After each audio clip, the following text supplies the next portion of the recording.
You are listening to the Climate Alarm Clock podcast. Now it's time to continue our collaboration with Birdwatch Ireland.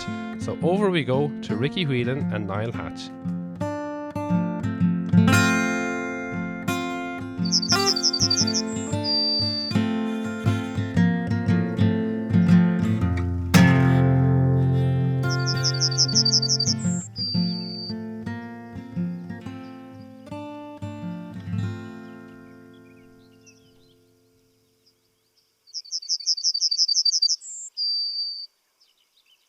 So Niall, want to talk about our first songbird that we've spoken about in this series, and that's the Yellowhammer. Yes, one of my favourites. I know it's one of yours as well, Ricky, and a real beauty. A small little sparrow-sized bird, easy to identify because the males in particular are bright, vivid yellow with a lovely sort of chestnut or russet colour on the back, and a species that, like in common with many of the ones we've been discussing on previous episodes, one that a generation or two ago would have needed no introduction because this is a bird that was very common, widespread, known to everybody across Ireland, very much tied to traditional farming methods. This is a bird that relies on traditionally maintained hedgerows, tillage farming, winter stubble, and a species that where its conditions are met can gather in enormous flocks.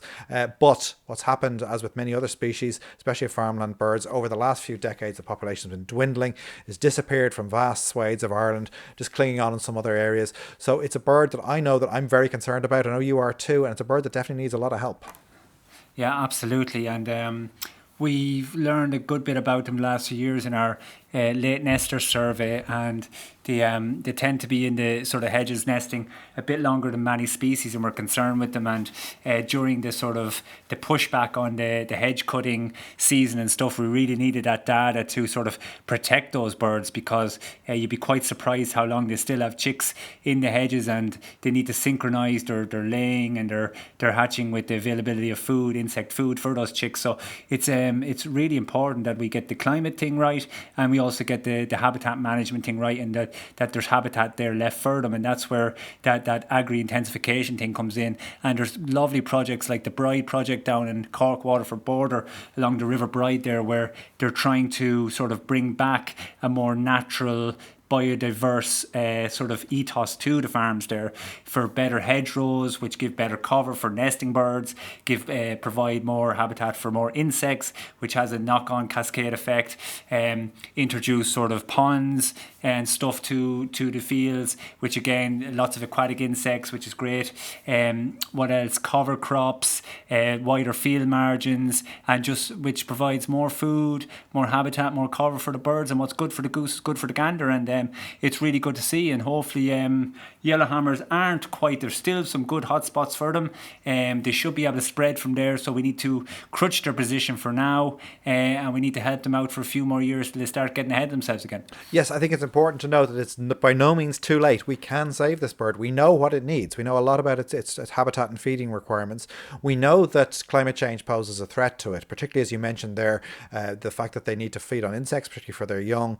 And if that goes out of sync with their breeding cycles and the emergence of insects, as we're seeing with other species, even blue tits are being affected by this, common birds like that. So the way we mitigate against that is if we can ensure that there is enough cover there that supports a wide variety of native insects, that will give those yellowhammers a vital boost in their first few weeks of life that will then help them to survive and repopulate the countryside. And then it really comes down to making sure that there's proper rewards and incentives there for farmers and landowners who want to do the right thing by nature, to make sure that we make it as easy as possible for them to do that, and thereby benefit the yellowhammer and all of us when they're doing it. I think it's a no-brainer really, and it's a bird that I'm certainly hopeful that we can save this, and once again we'll have these gorgeous little yellow songbirds throughout Ireland's hedgerows and fields. I look forward to that day. Absolutely.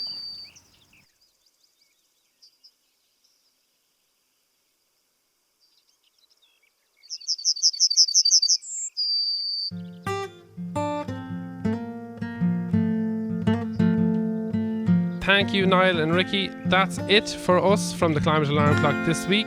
Don't forget to follow us on social media on Facebook and Instagram at Climate Alarm Clock, and on Twitter at The Climate Alarm. We'll be back next week. Until then, goodbye.